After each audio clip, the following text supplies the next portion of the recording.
There's something that's been on my mind lately, and I wanted to get it off my chest. Starting with the Pennsylvania elections. Now, we're not going to go over it. We're not going to go over the two candidates. I don't live in Pennsylvania. Who even lives in Pennsylvania? Pennsylvania isn't even real, man, as we all know, just like Australia. So let's talk about a guy called John Featherman. Featherman? Yeah, Feather? Like, it's F-E-T-T-E-R, man, whatever.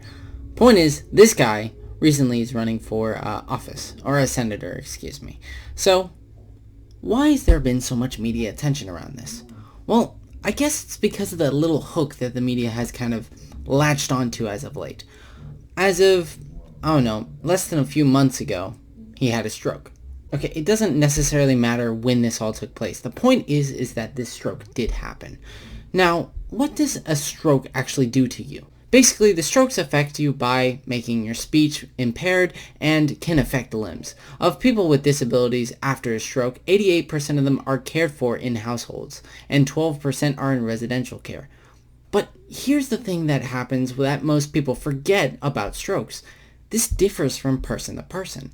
One person might have way more severe side effects than the other. So how does this relate to the election? And why am I talking about this in the first place? While this can affect you in terms of speech and certain limbs, as we've already gone over, this doesn't necessarily stop one from, mentally functioning. And besides, this all comes down to different persons. Different people may experience things very differently, especially when it comes to strokes. So there's been a political side of a reason, of course on the opposite side of the spectrum where he lays, that think that he's not fit to run for senator because he had a stroke. So let's face it, this isn't really about whether he had a stroke or not, this is about whether or not they can use this on their side. I won't mention what side he's on because with a little research you can find out for yourself, but know that the opposite side has this problem that, has a lack of compassion. But that's necessarily not that fault of that one side. It can be seen on both sides. This is a root of a greater issue.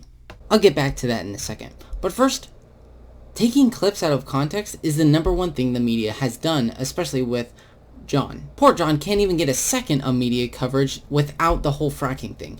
If you don't know, he was talking about fracking in his senatorial debate, and he messed up quite a bit.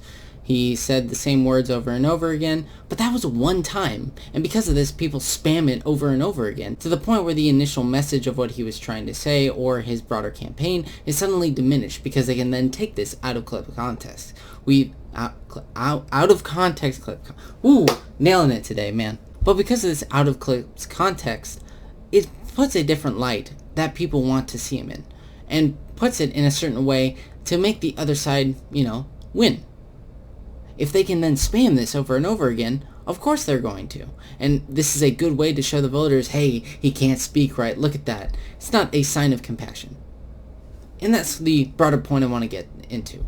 I think there is a lack of compassion in this world, especially with this two-party system. People on the other side say that this person does this without any sight of compassion at all. And I think that this is really disturbing. Anytime somebody has been hurt by one side or the other, they always blame the other side. Nothing really has gotten anywhere.